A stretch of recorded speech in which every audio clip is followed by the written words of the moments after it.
Hi, I just want to share some thoughts to consider on team development. Not necessarily right answers, wrong answers, but have you thinking.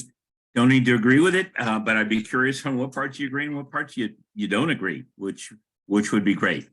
All right. So first, I want to share a quick little story. Going way back, it was a gentleman named Jim Burke, and Jim Burke was chairman of the board of Johnson Johnson for years, and years later frankly, he was one of the ones who helped IBM when they were in a lot of trouble in 1991. He was on the board then, and frankly, he was the one who came up with the idea of hiring a CEO from a cigarette company, which was in Winston cigarettes, and he ended up turning the company IBM around. But weird part of the story that I'm a little embarrassed about is the whole time I worked at Johnson Johnson, my friends and I, we didn't think Jim Burke was that smart. And why didn't we think he was that smart? Well, whether you had 6 months' notice or one night's notice, if you had an upcoming meeting with Jim Burke, you knew what his questions were going to be. So he was the easiest senior level person I had ever been involved with up until that point in my career to prepare for. It was years later I realized I'm an idiot. His questions and his approach to leadership were genius. And I want to share what he did, right? Not necessarily in this order, although the last one is in the right order. But his first question was, hey, last time I was with you, regardless of what department you were in, you could be in marketing, manufacturing, HR, sales, whatever it was, finance. First question was, last time I was here, you told me these were your three major initiatives to improve quality. Quality being the people who depend on you, right? Providing the services that accurate, they could count on, reliable, whatever, it's quality. And you'd say, show me the numbers. I'd like to see how you did and tell me about what happened and what you learned and whatever. And we talk about it and show the numbers. And then he'd say, okay, what are your three major initiatives for quality between now and next time I come? And then, depending on the department, certainly manufacturing and R&D and some of the second question was, okay, last time I was here, you told me your three major objectives, strategies, initiatives were these on safety. Tell me the numbers. I'd like to see what happened and tell me what happened. What went well? What obstacles did you run in? What things did you have to modify?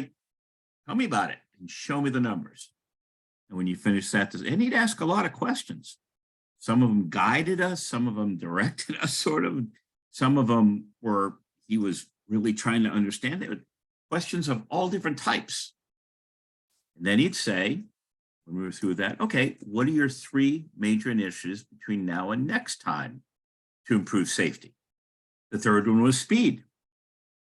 Show me the numbers. These were your three major initiatives. Let's talk about it. And then when we finish that, what are you going to do to get even faster for the people who depend on you, whether they're inside our company customers or outside our company customers? It was value, right? Value, the experience you're helping people avoid or gain, right? Show me, here's for your three major initiatives. And then the same thing on waste and the same thing on capability. Capability was two types. It was both people, it was resources in general, it was facilities, it was equipment, it was anything to improve capability.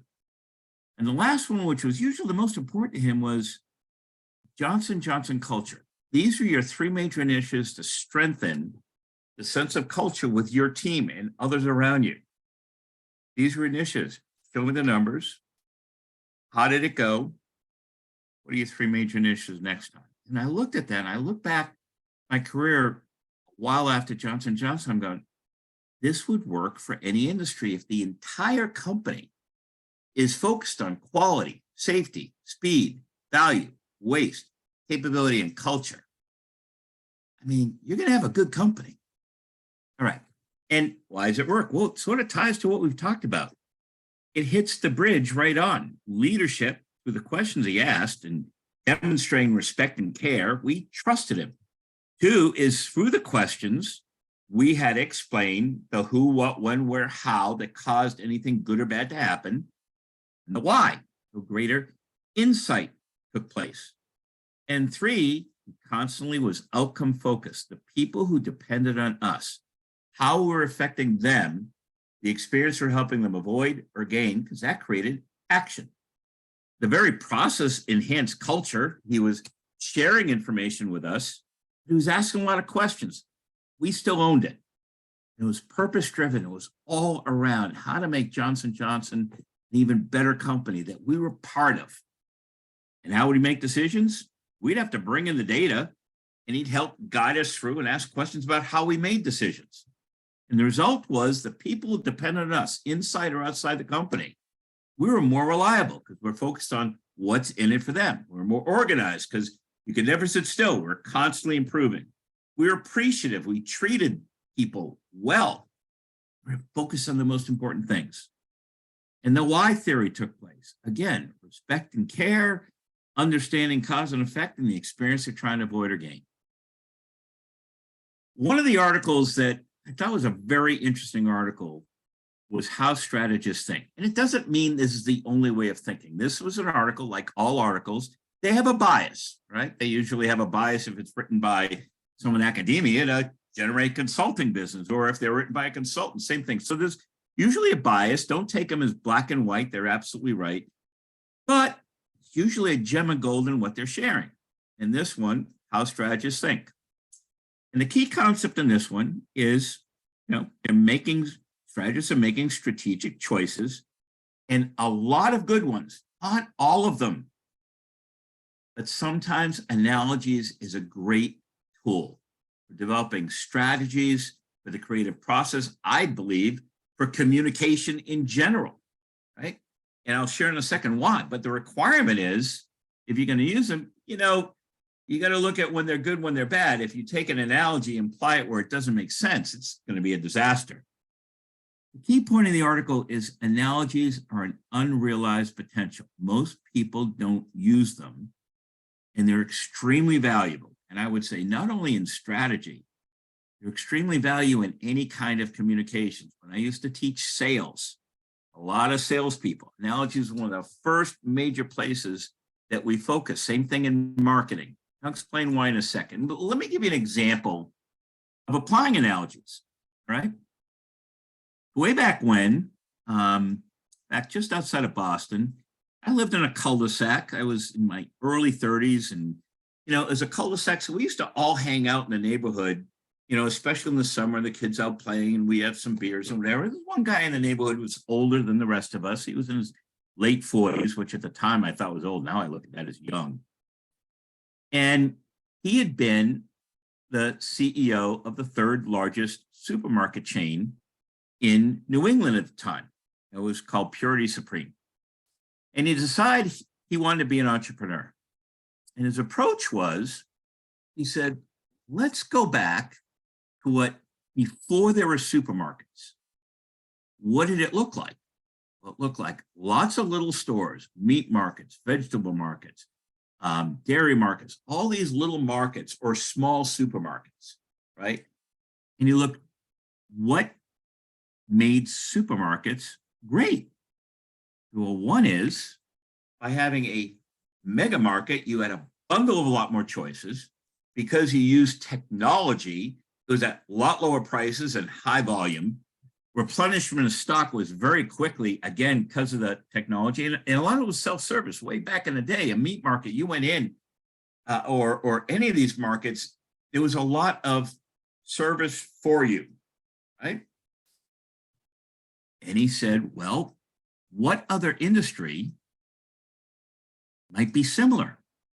And back then, he chose office supplies. He said, when you think of it, back then, you guys wouldn't know this, but back then, when I used to buy office supplies for school, you went into a little office supply store, usually a family business. It was, tight in there, lots of stuff, but you didn't really have a lot of choice, and you had to ask for help. It was not as much choice. They were high priced. They didn't replenish stock well. It was hardly use of technology, and it certainly wasn't so much self-service. And he said to me, hey, Dave, we've talked a long time. I have a test store set up right around the corner, 2 miles away. I still remember, it was next to Bernardi's Honda. on Route 9 in Natick. He said, why don't you go take a look at my store? It's a test store. It's called Staples. And I went and looked at it, and I came back and had a few beers and outside and thought it was interesting. And this will show you what an idiot I was. He goes, well, I'd love you to be my VP of marketing. And I turned him down. What an idiot I was. Anyway, share a second story. So, way back, how did Best Buy in Circuit City, where did that all come from? All right. Well, in the case of Circuit City, another interesting story. The family was called, the last name was Ward, right? And they were in the New York boroughs, and way back in the 50s and late 40s, if you're going to buy a radio or a TV, in the 50s, whatever, it was a very significant purchase and risky purchase. And back then, by the way, you bought American. I mean, the best products were Magnavox and Quasar and RCA and whatever. And so Mr. Ward had a little store, and most of the stores back then were high pressure, ethnic owned. It was like a city business, sort of a street business. Well, Mr. Ward and his family didn't do very well, and they went bankrupt. And so they said, well, like all good New Yorkers, we're going to move to Florida. So they got in the car and packed up, and they were on the way to Florida, back then down Route 1, because you didn't have the major highways. They happened to stop in Richmond, Virginia. Mr. Ward said, I heard the Southerners aren't as smart as the ones up north. Let's just set up business here.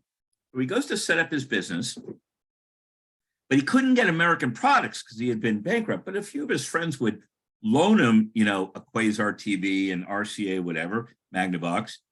But he filled it in with Japanese TVs and radios. And it may be hard for you to believe this time and day that you've grown up in, but back then, Japanese was considered junk. I mean, you were embarrassed to have Japanese products. I can still remember when my parents bought me my first baseball glove, and it was a Spalding, and I'm excited until I see made in Japan on it. I was embarrassed to show my friends. But at any rate, Mr. Ward set up the store, and he did an interesting thing. He put the American TVs up, and he took, by brand, Breck hairspray. He put a little Breck hairspray in the American TVs next to the Japanese TVs, and when people came in, he said, just look at how crystal clear these Japanese TVs are. And he sold a lot of TVs and a lot of appliances, and he built the business. Late 60s, his son decides to join the business with him. And he goes, Dad, I have an idea. Let's go to High Point, North Carolina. Now, you guys may not know what High Point is, but that is the furniture capital of the world. In fact, to this day, it's 9 million square feet twice a year of trade show. It's unbelievable. Back then, a lot of the manufacturing was also done in High Point. So they went down to High Point, and they got someone to build them what looked like a bookshelf perfectly to fit stereo. And they got one of the Japanese companies. He said, give me a stereo that everything has the same brand name on it. Because back then with stereos, you hoped you got a good nerd to mix the stuff together. And I can still remember, you wanted a Macintosh reel-to-reel. You wanted a AR turntable, but with a Shure cartridge. You want ohm speakers. I mean, you got to know how this stuff went together. They put it all together, and they put it in this piece of furniture. And when people came in, they'd say, you can go deal with the other stores where they're going to mix and match stuff, and you hope it goes together. But if anything goes wrong with our system, we call it a rack system. It was all designed to go together. And if anything goes wrong, it's just one manufacturer.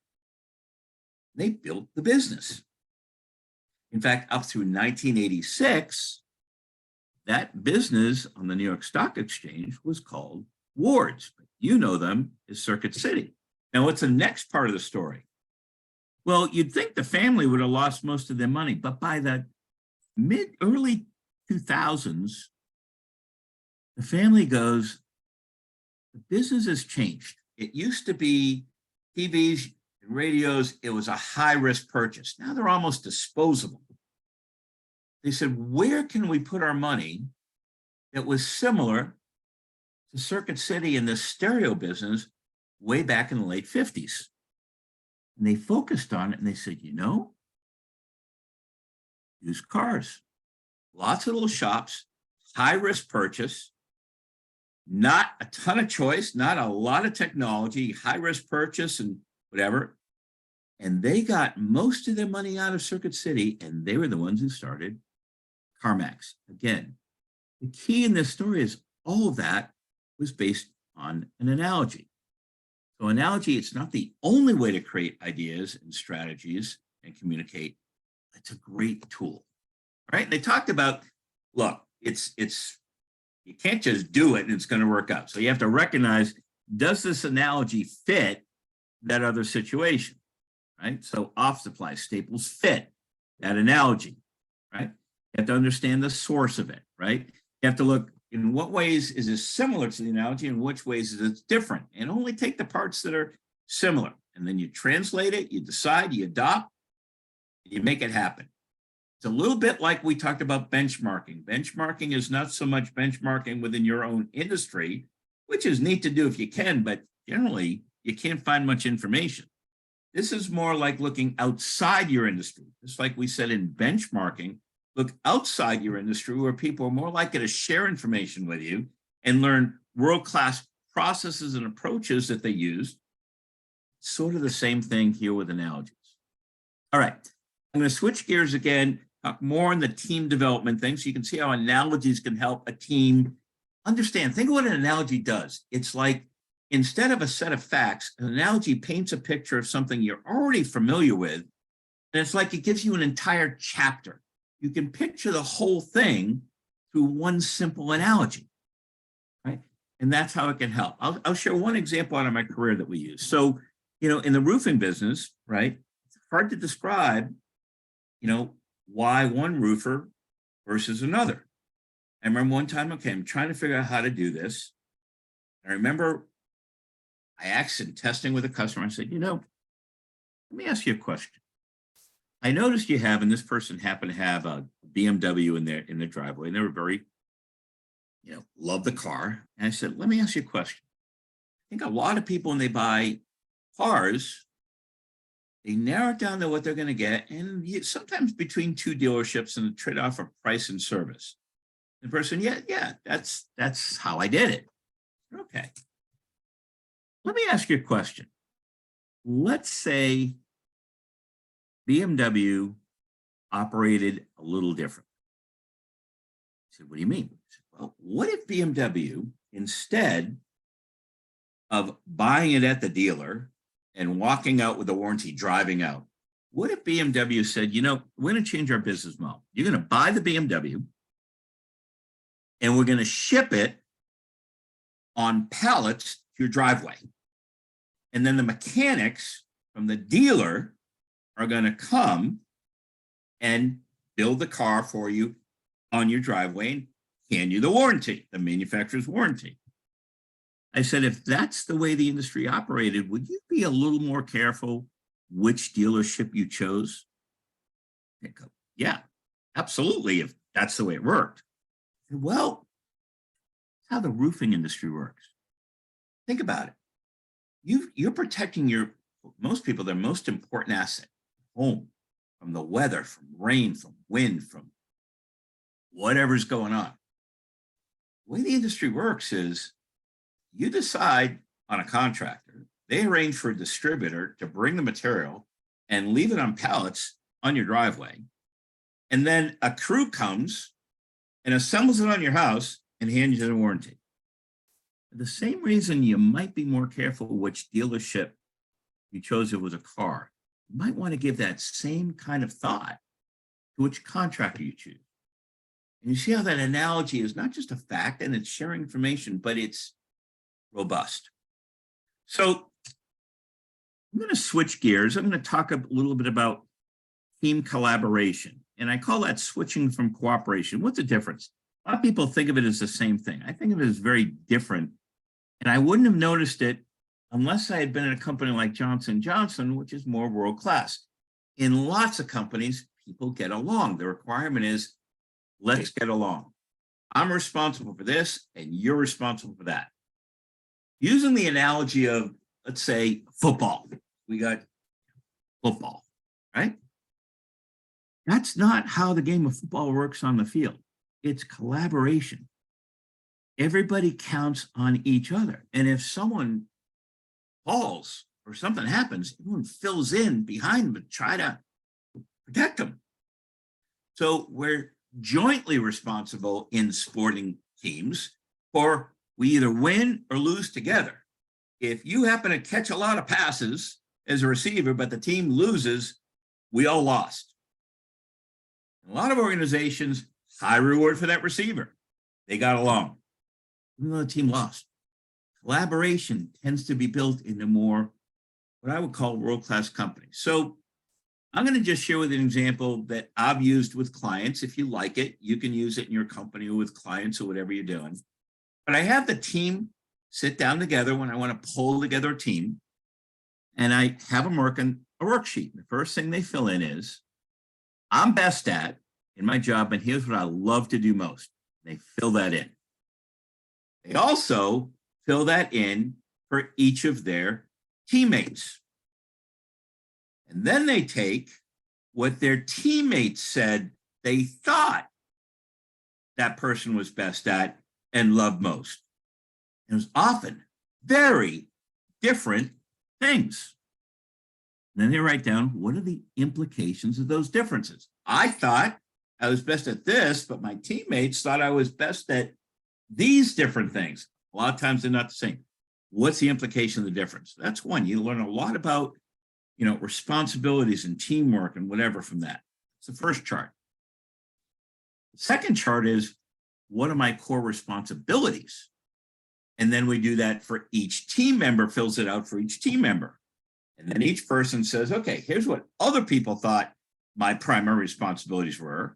Here's what I thought they were. And again, you often end up with a very different list. What are the implications of those differences? Now we're really learning and vulnerable, helping relationships.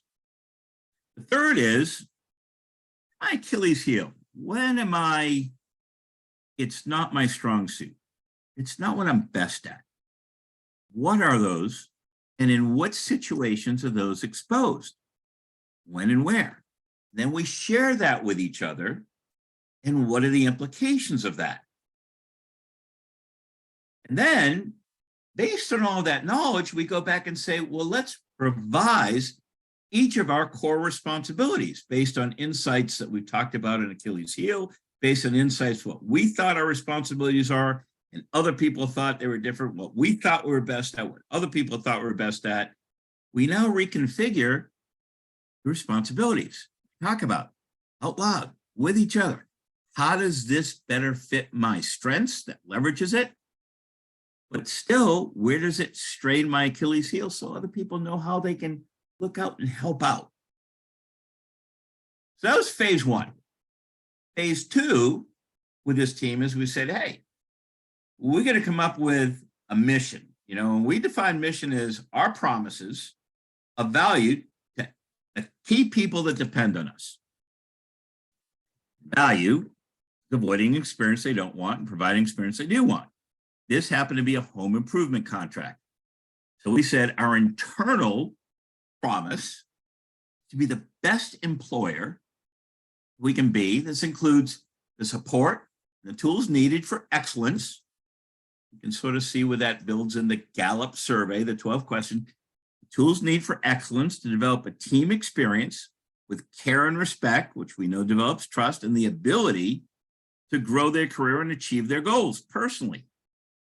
Sounds like the kind of place people might want to be part of, and that's what we held the team accountable for. And then we said external to our customers, to homeowners, we want to be the best contracting team we can and promise them experience you can trust, done right, and on time, which is what homeowners worry about in home improvement. Are they going to do it right? Are they going to do it when they say they're going to? And can they trust? We added, we strive for perfection, but we'll never be perfect. How we handle our imperfections represents the character and commitment of our entire team. And those are the things we promised, held the team together. They help form our culture, our process, our approach. And then we develop what I call our GPS. Think about a GPS unit. You go off track sometimes. You go off things happen along the trip. You think you're going from heck, Cincinnati to Orlando to Disney World. Along the trip, well, we've got some time. Let's stop and see where Lincoln was born. And another part, maybe we're going to stop in Tennessee and Nashville and hear some music. So you go off and you see you're off and you recalibrate. And so we said, let's think of our teamwork as we're going to go off some, but how do we quickly recalibrate? We created blueprints for our GPS, and it was broken in a few parts. One, the concept of we were never satisfied, we're always improving, but it didn't mean we weren't proud. We were always trying to add value for people who depend on us. And we define value, the experience avoided and gain for every dependency, shareholders, employees, customers. 2, quality for them, that we're dependable, it's durable. They have pride in what they've taken and we have pride in it. Waste, and notice this sort of ties to we learned from Jim Burke and speed and the investments. We're going to focus on our sledgehammers. We have competitive advantage. It's an outside opportunity and an internal strength. And invest some in our Achilles heel. We have a competitive weakness. Focus on culture. We want a team that's inspired. We're constantly trying to be focused and more disciplined and feel like we built something special. And constantly building capability in our team, our equipment, our facilities, with our vendors, with our contractors, to be safe, solve problems in the most efficient and effective way, provide great service, and operate with teamwork. The next GPS item was behavior. And we had these on every manager, supervisor's wall. We had it in every conference room, and not as a way of putting people down, but if someone went off, we can say, hey, let's just look at that chart. Let me bring you in. Can you try to do it this way instead of this way? So if someone was telling stuff without explaining why, we say, hey, well, you go back and you explain why. Don't wing it. We're focused on, we're talking what process would be effective by the decisions we make. We have to modify one, create one, throw one out, rebuild it, educate someone on one. We don't punish mistakes, learn from them. We constantly try to take the complexity and make it simple. We don't disrespect people. We try to build trust, care, and respect. We never are satisfied being a commodity. There's always a way to be special, and there's always a way to be different than the other options that shareholders or employees or customers may have. We don't accept the status quo. We search to improve, and we don't accept mediocrity. We're always trying for excellence. The second, another GPS is process. We said, what is our process? I won't go through each one, but it's building trust and communicate and commit and build value everywhere and update processes continuously based on the experiences we're having that didn't go according to plan, and perform postmortems on anything we do so we learn from anything that didn't go well, and categorize and priorities facts. And you've seen this: gold, vampires, brick walls, and ghosts. We make the complex simple by thinking chess, communicate checkers. We document and review things and make commitments and agreements. We look for ways of recognizing, warning, and educating people. And we define situations versus problems, because when you redefine something as a situation, you see more options. And then we had our GPS and our guidelines for meetings. Keep them short, focused, and effective. What does that mean? Every meeting starts off defining success. What is it for us? And we come to a consensus for that meeting. We share a little bit of good news about the team or specific individuals in the company, recognize them, and we create a list of topics. Don't start working on topics, create a list of topics. That's our parking lot. We go to the parking lot. We say, okay, let's take 3 at a time based on priority and discuss them. And then when we're done, we grab the next 3. And for every one, we discuss what's the situation, what's our analysis, what are options, choose an option, implement it, and who do we need to communicate this to? Who's going to own it? When are we going to measure it? When's it due? Near the end of the meeting, we said, did we achieve success for this meeting? Then we document the meeting within 24 hours and share it and review For the next meeting, hold everybody accountable for the commitments. And again, we leverage software to help us do all this. Again, GPS. I hope all of this short video was successful for you. I hope it made some sense, some of it. I hope it enhances your insight into leadership and approaches that can be helpful to you. And I hope there's a few ideas here you can actually use yourself. Thanks, everybody.